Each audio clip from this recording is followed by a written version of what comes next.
Okay, so you're gonna start lying on your back and you're gonna have your legs wider than your hips. You're gonna pull your belly in, so your low belly will come up and in, and your upper belly will come down and in.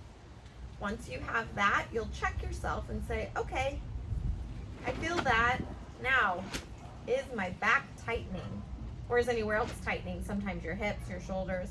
If it is, try and relax that area before you move on.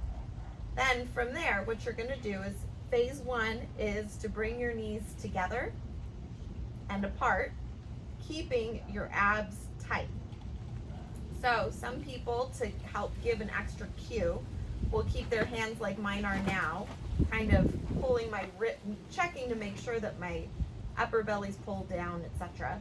The other way you can do that, you can check your belly, is from your front hip bones, you're gonna come in just a little bit, and when you're relaxed, it'll be nice and squishy. But when you pull your belly properly in, you'll feel tension under your fingers, and that means that your abs are working.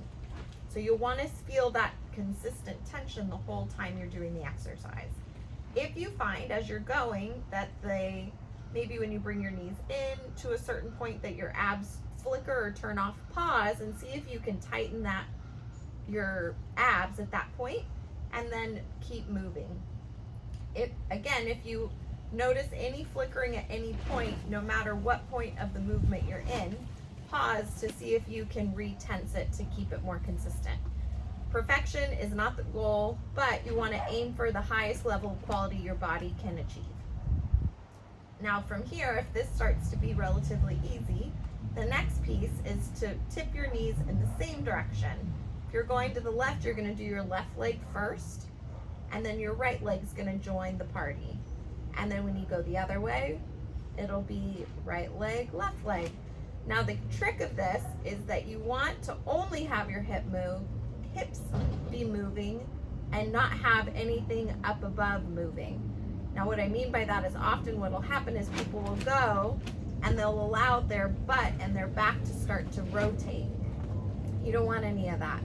So what can be helpful for some people is put your hands under your hips, and that way you have a little extra cue.